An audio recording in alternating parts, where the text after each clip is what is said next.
Existe, hermanos, un celo religioso, un celo por Dios que es falso. Y explicamos que esto puede ocurrir en la vida de muchos cristianos, así como en aquellos judíos que creían en Dios, amaban a Dios, pero rechazaban a Jesucristo. Sin Cristo realmente no hay verdadero celo de Dios, ni acercamiento a nuestro Dios Padre Celestial, porque solo es a través de Jesucristo. Dijimos también, mis queridos hermanos, que Dios nos llama a todos a un acercamiento a Él. Y este acercamiento no es posible si no es por medio de Jesucristo, el único mediador entre Dios y los hombres. ¿Cuántos decimos amén ahí? Hermano, es decir, Cristo vino al mundo, y esta es la esencia. Esta es la esencia de todo el Evangelio. Cristo vino al mundo realmente para preparar ese camino y llevarnos a nosotros al Padre sin que seamos consumidos por su santidad a causa de nuestros pecados. ¿Por qué? Porque en Cristo estamos completamente limpios. La sangre de Cristo nos limpia de todo pecado. Y por eso podemos llegar al Padre. Y dice la palabra del Señor, y dice, Cristo murió por los pecados una sola vez. El justo por los injustos, para llevarnos a Dios. Una sola vez y para siempre. La obra de Cristo en la cruz es perfecta. Nada quedó fuera. Por lo tanto, una vez que usted está sellado por el Espíritu Santo, esa obra de Cristo no es en vana. Usted pertenece al pueblo de Dios y nada, ni el diablo podrá arrebatarlo de las manos de Jesús. Él dijo, son mis ovejas y nadie, ni tan siquiera el diablo, podrá arrebatarlas de mis manos. Y esto es una bendición y una seguridad tremenda para los creyentes que estamos en Cristo. Y este es el negocio de Dios, hermanos. ¿Cuál es el negocio de Dios? El negocio de Dios es traernos a Él, acercarnos a Él, por medio de Jesucristo. Y también podemos ver lo que dice la palabra en Efesios. Allí dice que mediante Cristo, nos dice, tenemos que nuestra entrada al Padre en un mismo Espíritu. Si usted nota, hermanos, allí está la obra de la Trinidad. Está Dios el Padre queriendo atraernos a Él. Envía a su Hijo Jesucristo para que nos limpie de todo pecado y nos haga acepto, nos haga perfecto delante de sus ojos. Y Jesucristo envía al Espíritu Santo para que nos selle y pertenezcamos a Él. ¿Cuántos decimos amén? Gloria al Señor. Esto es una bendición, es una maravilla, hermanos. Esto es para estar cada día glorificando el nombre de Dios. Él es el mismo Espíritu Santo que nos posee y nos hace pertenecer a Dios. Pero miren qué lindo este pasaje, hermanos. En Romanos capítulo 5 dice, nos gloriamos en Dios. Nos gloriamos cada día, hermanos. Nos gloriamos ahora mismo.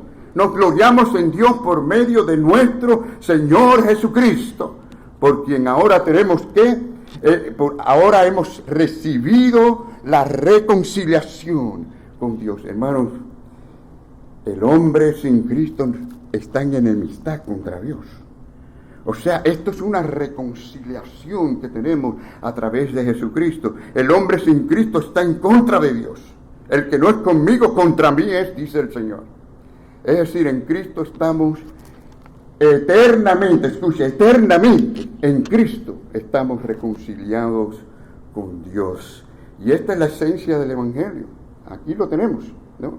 Esto se trata de la obra del Calvario, no de la obra que usted haga. Usted no podrá ser perfectamente fiel, pero Dios sí lo es. Es la obra de Cristo en la cruz del Calvario. Y es que Dios ha expiado nuestros pecados, ha pagado el precio. Hermano, cuando lo ha pagado completamente, eternamente. Por eso nosotros creemos firmemente en la seguridad de salvación.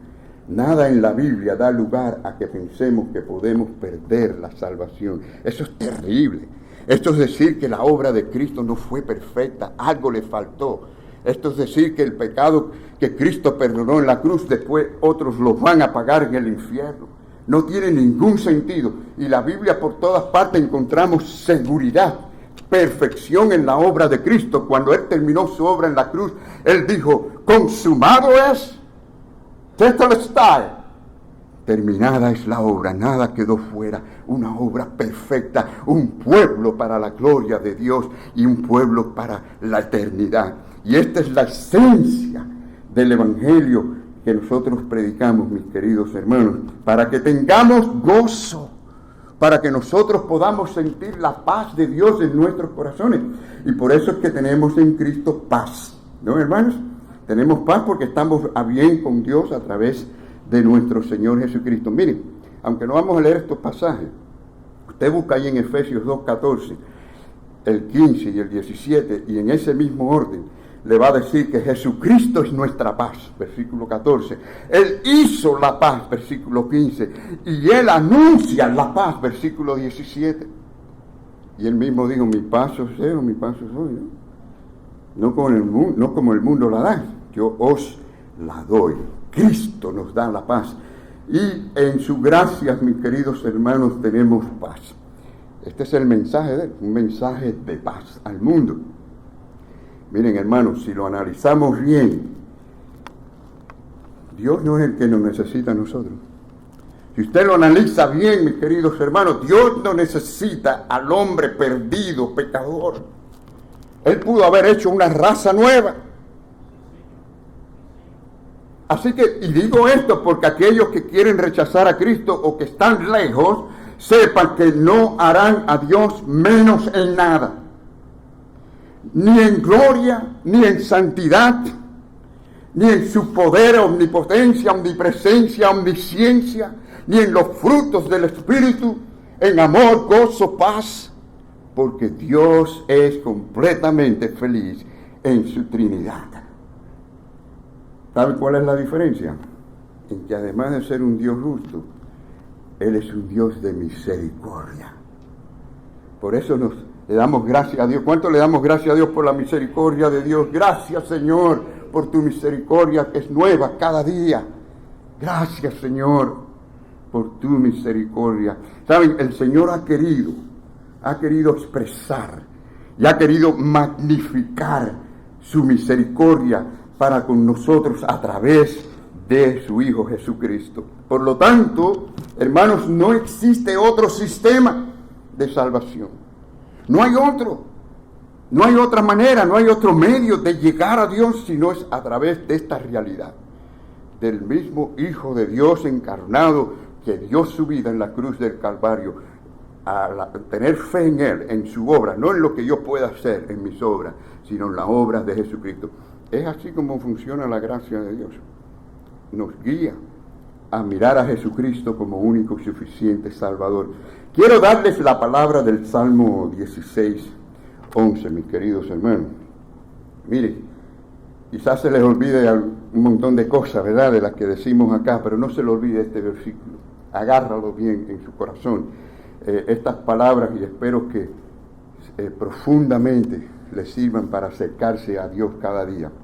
Miren, hermanos, ¿quieren decirlo conmigo? En tu presencia hay plenitud de gozo, en tu diestra deleites para siempre. Hermanos, esto es para ahora. Esto no es para empezar a disfrutarlo el día que entremos en la presencia de Dios. Sí, va a ser de una manera gloriosa, sin límites. Pero quiero que sepa que podemos experimentar un pedazo de ese cielo. Desde ya que podemos comenzar nosotros a experimentar un pedazo del gozo y de ese deleite que encontramos en Dios. Dios quiere que usted ahora mismo, desde este momento, mientras predicamos, que usted comience a deleitarse en Él. Se trata del Señor, hermanos. Deleitarnos en Dios. Allí donde está la felicidad y el deleite y la llenura a través de Él, de esa comunión con Él y su palabra.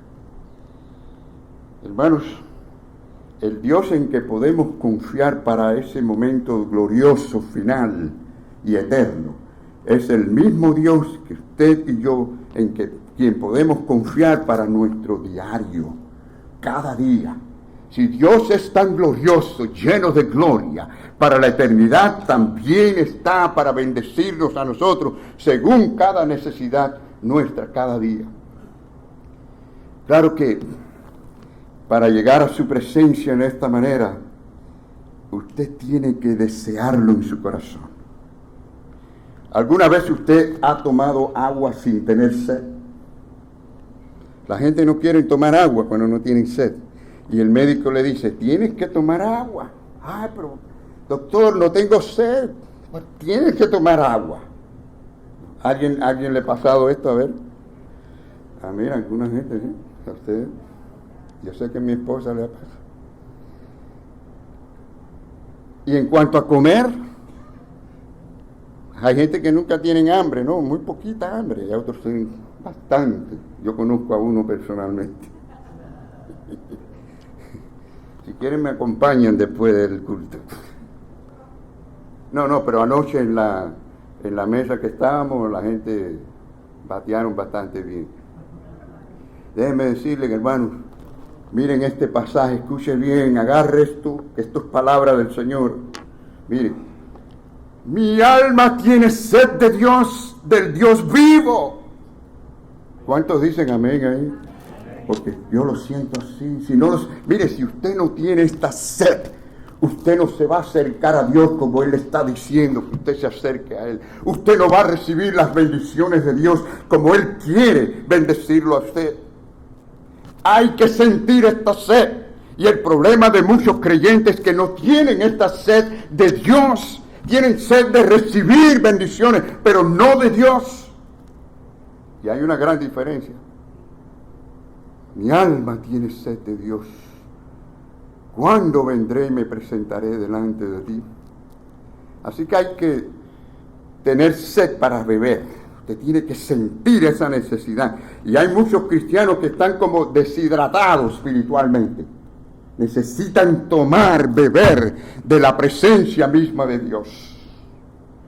Y saben, hermano, entonces sí tenemos gozo y paz en el corazón. Quiero contarle esta historia, algunos lo saben, ¿no? En el 1871, Horatio Spafford, un rico empresario, y también era un cristiano, un hombre de mucha fe, seguidor, por cierto, de D.L. Moody, perdió todo su negocio, sus bienes, y también perdió a su niño, su hijo de 4 años, en un incendio en ese año que hubo en Chicago. Hermano, eso es terrible. ¿Hay alguna persona que ha perdido un hijo? Eso es terrible, debe ser terrible. Y si esto fuera poco, hermano, miren, después que esto sucedió, él empezó a reconstruir su vida, sus negocios. Y entonces se dio cuenta que necesitaba unas vacaciones y se embarcó con su mujer y sus 4 hijas rumbo a Europa para unas vacaciones. Pero se le presentaron al salir unos asuntos de negocios y embarcó primero a su esposa con sus 4 hijos para él ir más tarde. Trágicamente nunca volvió a ver a sus hijas. El barco en que viajaban naufragó y solamente su esposa quedó viva. Un niño de 4 años, ahora sus 4 hijas. Para un padre las niñas son algo extraordinario. ¿Cuántos padres tenemos hijas, hembras? Don Jacinto, todas las tuyas son hembras, ¿verdad? Es algo especial, ¿verdad? No que los niños no lo sean, pero las niñas como que se pegan más a uno, ¿no? Las nietas, ¿verdad? También. A veces se nos pegan mucho. Hermanos, esto fue tremendo. Y después de aquel suceso, Spafford decidió ir a ese mismo lugar, más o menos. El capitán lo dejó por donde estaba aquel lugar de la tragedia, del naufragio. Y allí escribió las palabras de uno de los signos que más ha bendecido a la iglesia hoy en día. Aquella tragedia produjo que él diera un mensaje que ha bendecido a tanta gente. Algunos lo conocen el himno por alcancé salvación. Lamentablemente se ha perdido mucho de el mensaje original en el himnario bautista. Si hay un himnario, por ejemplo, como el Celebremos su Gloria, es un poco más se acerca a lo que originalmente él dijo. Yo les quiero traducir un pedazo de lo que él dijo, y dice el himno original, traducido al español. Cuando la paz como un río acompaña mi camino, cuando las penas como olas del mar ruedan, cualquiera que sea mi suerte, tú me has enseñado a decir, está bien con mi alma. En inglés el título es It is well with my soul. Está bien con mi alma. Hermanos, ¿cómo reaccionamos nosotros ante las pruebas, las dificultades? Ese Dios poderoso es el Dios que produce esa paz y ese gozo aún en medio de estas tragedias, porque Él es el que llena nuestra alma. Necesitamos esa sed de Dios. Pero noten que el pasaje tiene una pregunta al final. ¿Cuál es la pregunta? ¿Cuándo vendré y me presentaré? Ahí está el problema. Ahí es donde está el asunto. ¿Cuándo? Es una pregunta importante porque mucha gente sabe qué es lo que deben de hacer y están conscientes que no lo están haciendo. Hay gente que saben que deberían de ir regularmente a la iglesia, pero la pregunta es, ¿cuándo vas a comenzar a hacerlo? Hay gente que saben que deben servir al Señor en todo lo que hacen en su vida, pero la pregunta es, ¿cuándo lo vas a hacer? Hay gente que saben que deben de ayudar a la obra del Señor, pero ¿cuándo lo vas a hacer? Debo dar mis diezmos, mis ofrendas, debo confiar en el Señor para mis finanzas y para que me dé salud y trabajo. Pero ¿cuándo lo vas a hacer? Sé que debo de ser un mejor esposo, una mejor esposa, un mejor padre, una mejor madre, un mejor hijo, una hija. Pero la pregunta es, ¿cuándo vas a comenzar a hacerlo? Así que, hermanos, quiero que sepa que a estos cuándo, hay que responder con un ahora. Es decir, positivamente, fervientemente, ahora. ¿Y saben por qué fracasamos muchas veces en lograr lo que sabemos que debemos de hacer? Precisamente por lo que acabamos de decir, porque no hay sed de Dios y porque no nos acercamos a Él como debemos acercarnos a Él. Porque la fuerza está en Dios. Él produce en nosotros el querer como el hacer por su buena voluntad. Y por lo tanto, mientras no nos acerquemos a Él con esa sed, no vamos a tener esta bendición, hermano. Y qué hermoso sería combinar estos dos textos juntos que hemos dicho, ¿no? Mi alma tiene, Señor, sed de ti. Y sé que en tu presencia, Padre, hay plenitud de gozo. Y en tu diestra, Señor, deleite para siempre. Y hoy me acerco a ti para llenarme de ti, Señor. En segundo lugar, quiero que sepan, mis queridos hermanos, que ya hablamos bastante de esto la semana pasada, así que voy a ser breve en cuanto a este punto, lo más posible. Pero el celo, esa pasión de Dios, tiene que ir con el conocimiento de Dios y de su palabra. En Romanos 10:2 vemos como el apóstol Pablo decía de los judíos, ellos tienen ese celo de Dios, pero no conforme a un pleno conocimiento. Es decir, es un celo falso. Y por esa razón es que decimos nosotros, hermanos, la verdad sí importa. Lo que dice la palabra sí importa. La doctrina sí importa. Es decir, tenemos que estar arraigados a la verdad de la palabra de Dios. Y yo sé que parece que cada día hay más falsos maestros, hay menos predicadores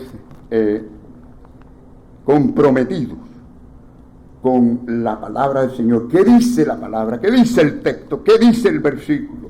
¿Qué dice cada palabra? Pero es importante, porque si nos separamos de la verdad, nos separamos y nos alejamos de Dios. Así que sin el conocimiento de Cristo y su obra en la cruz, sobre todo como base, hermanos, no nos podemos acercar adecuadamente a Dios. Miren, Ustedes saben muy bien que Saulo de Tarso tenía un celo extraordinario por Dios, ¿sí o no? Antes de ser llamado el gran apóstol Pablo, Saulo de Tarso lo que hacía era perseguir a la iglesia en el nombre de Dios. Tenía un celo extraordinario, pero rechazaba a Jesucristo. O sea, un celo así más bien se vuelve contra aquel que lo practica. Por eso dice la palabra, el Señor le dijo, dura cosa te es dar coces contra el aguijón, ¿no? Ahora miren, la exigencia es que el celo por Dios tiene que ser según la verdad de Dios, según la verdad de Dios, según la obra de Cristo en la cruz, según lo que dice la Biblia acerca de Dios, de Jesucristo, incluso acerca de nosotros como pecadores necesitados de Dios. Así que hermanos, muy sencillo, mientras más usted conozca a Dios personalmente, íntimamente, más usted se acerca a Él. Y por supuesto, al acercarnos a Él, tenemos más vitalidad, más firmeza en nuestras convicciones, y esto nos hace arder por las mismas cosas de Dios. Desear involucrarnos, ser parte, tener parte en las cosas de Dios, pero arde el corazón. Ustedes recuerdan la historia de aquellos 2 discípulos, cuando Cristo murió, y ya llevaba 3 días, o sea, Cristo resucitó el tercer día, pero ellos no lo sabían todavía. Y estos 2 discípulos iban camino a Emaús, ¿recuerdan? Dice la historia que iban tristes, porque Cristo estaba muerto. Se había derrumbado la esperanza que ellos tenían.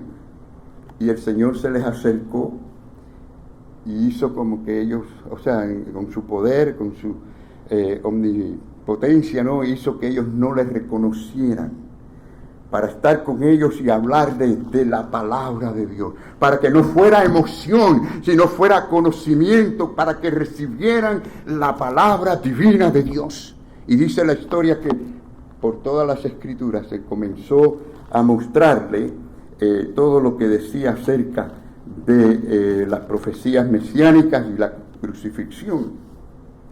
Después que Cristo desapareció, ¿saben lo que ellos dijeron, hermanos? ¿Saben lo que dijeron? No ardía nuestro corazón dentro de nosotros mientras nos hablaba en el camino, cuando nos abría las escrituras. Es decir, mientras se llenaban los corazones con la palabra divina de Dios. Y hermano, yo espero que usted vea la importancia de tomar estos carbones de la verdad de Dios que están acá. Muchos carbones de la verdad de Dios para encender nuestros corazones, ¿no? En la palabra de Dios y a través de la oración, para que arda nuestro corazón y nos acerquemos al Señor, ¿verdad? Pero miren, quiero que veamos en Romanos capítulo 10, versículo 14. Vemos que allí se nos dice, bueno, estos son los carbones que hemos estado hablando. Primero, que Dios nos ha hecho a nosotros perfectos. ¿Pero para cuánto tiempo? ¿Para cuando usted cometa un pecado? No, para siempre. No, perfectos para siempre. ¿Se da cuenta que la obra de Cristo en la cruz es perfecta? No falla. Usted podrá fallar como un hijo. El Señor se va a encargar de trabajar con usted. Algunos los disciplinan. Algunos, como dice 1 Corintios, ya duermen, se los lleva. De cualquier manera, Él va a trabajar con usted para hacerlo semejante a Jesucristo. Pero es una obra perfecta y dice que es para siempre. Hermanos, por definición, la vida eterna es eterna. Tú no puedes decir, Cristo me dio vida eterna y después, perdí la salvación porque cometí un pecado. No, para siempre. Dice Juan, que si hemos cometido pecado, tenemos abogado, nos podemos arrepentir, eres nuestro Señor, y ponernos a bien con Él en la práctica, porque en la posición somos perfectos delante de Dios por la obra de Cristo. Y dice, a los que son santificados por la obra de Jesucristo, ¿no? Entonces dice la palabra también, y nunca más me acordaré ¿de qué? De sus pecados e iniquidades. ¿Saben lo que esto quiere decir, hermano? Que jamás Dios va a tener en cuenta los pecados suyos. ¡Qué maravilloso es esto! Allí hay seguridad de vida eterna. el Señor los borra para siempre, porque esa es la obra de Cristo en la cruz del Calvario. ¿Cuántos decimos amén? Nunca, gracias Señor, porque nunca más te vas a acordarte de mis pecados y de mis faltas. Así que virtualmente lo que significa es desaparecieron los pecados delante de Dios. Dios no puede aceptar nada sucio. Y por eso a través de Cristo estamos bien, estamos limpios, mis queridos hermanos. Y miren, en tercer lugar, acerquémonos a Dios con un corazón sincero. Es decir, no por quedar bien con alguien, no por impresionar a alguien o que la gente nos vean que somos buenos, sino porque de verdad deseamos a Dios. No, acerquémonos a Él, dice, con corazón sincero, en plena certidumbre de fe. A veces flaqueamos en la fe, ¿sí o no? No siempre estamos tan fuertes como quisiéramos. A veces nos enfriamos un poco, las circunstancias nos sacuden, pero podemos confiar en nuestro Señor. Y por eso están estas palabras tan maravillosas en el versículo 22, ¿no? Que en plena certidumbre de fe, purificados los corazones, ¿de qué? De mala conciencia. Este es uno de los problemas de muchos cristianos que están viviendo con un problema de conciencia. Y aquí dice, no, arregla esto. ¿Cómo? Recuerda que Cristo ya te ha limpiado de todo pecado. Ponte a bien con el Señor en la práctica, pero estás bien delante de Dios. De mala conciencia y lavado los cuerpos con agua pura, es decir, en lo espiritual, en un sentido espiritual, limpiarnos delante del Señor para que el Señor bendiga nuestras vidas. Y es decir, la conciencia descansa cuando nosotros confiamos así en el Señor. Gracias, Señor, porque la sangre de Cristo me limpia de todo pecado. Podemos decir, Señor, sé que he pecado, sé que he fallado, sé que no he hecho siempre lo que quiero hacer. Y me duele y detesto eso, Señor. Pero tú eres mi Salvador. Gracias, Señor, porque la sangre de Cristo me limpia de todo pecado y has cubierto todas mis transgresiones. Gracias, Señor. Y le decimos a la conciencia, ten paz, que estás a bien con el Señor. Así que acerquémonos a Dios con toda confianza, nos dice la palabra, y también acerquémonos a la gloria de Dios por medio de Jesucristo. Hermanos, miren, tenemos que aprender a veces de los antiguos puritanos.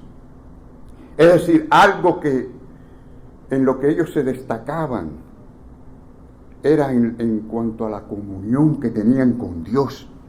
Yo quisiera que esta generación nueva viera más de cerca esta realidad, cómo estos hombres tenían una comunión extraordinaria con Dios, que para los evangélicos de hoy, comparativamente, mis queridos hermanos, la comunión es algo pequeño. Estos puritanos estaban muy concentrados y preocupados por la relación y comunión con Dios, como muchos de hoy no lo están.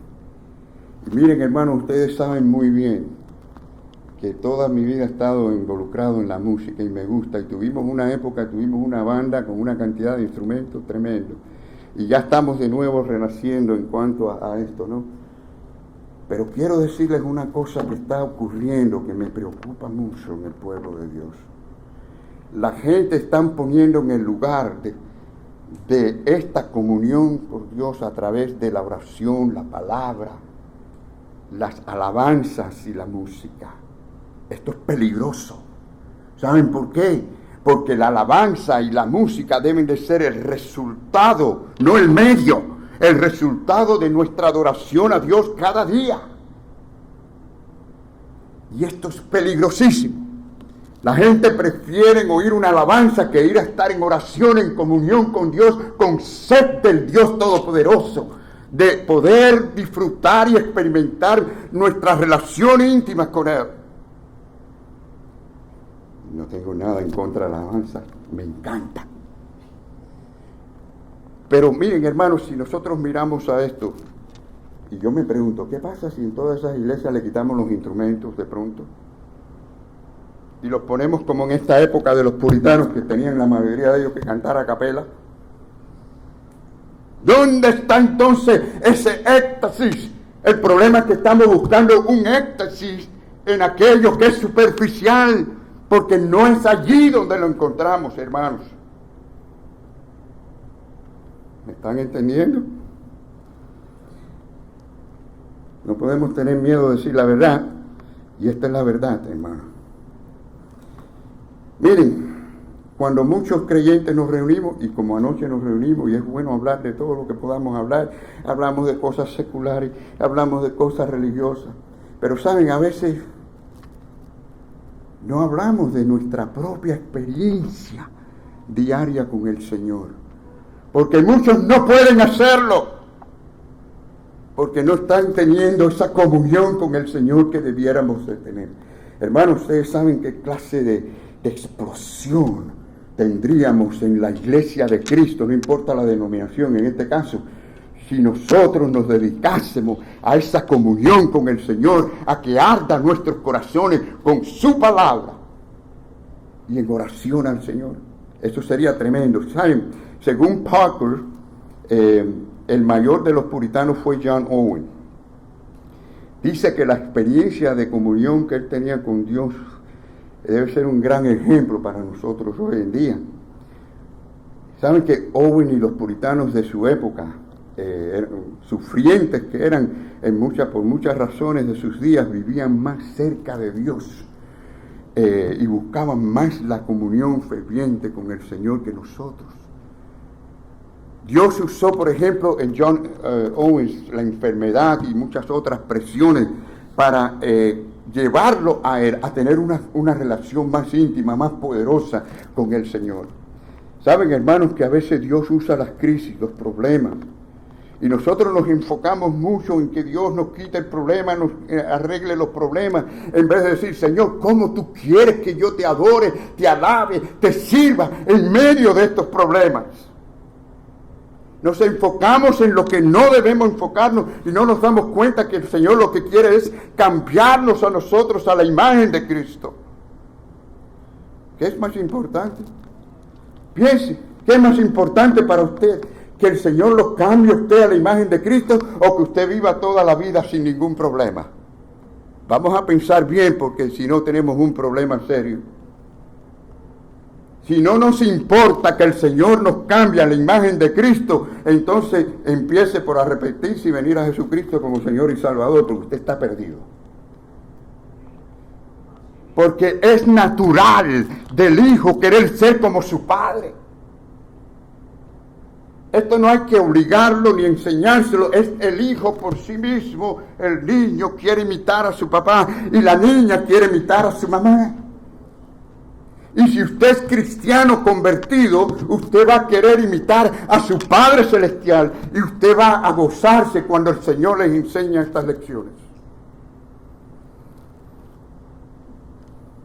Miren, hermanos, qué mejor preparación puede haber para disfrutar la gloria futura de Cristo que una contemplación de esa gloria aquí y ahora, en medio de las pruebas y las dificultades. La búsqueda de Dios, hermanos, la lectura de la palabra, las oraciones y constantes meditaciones, eso era lo único que esta gente tenía.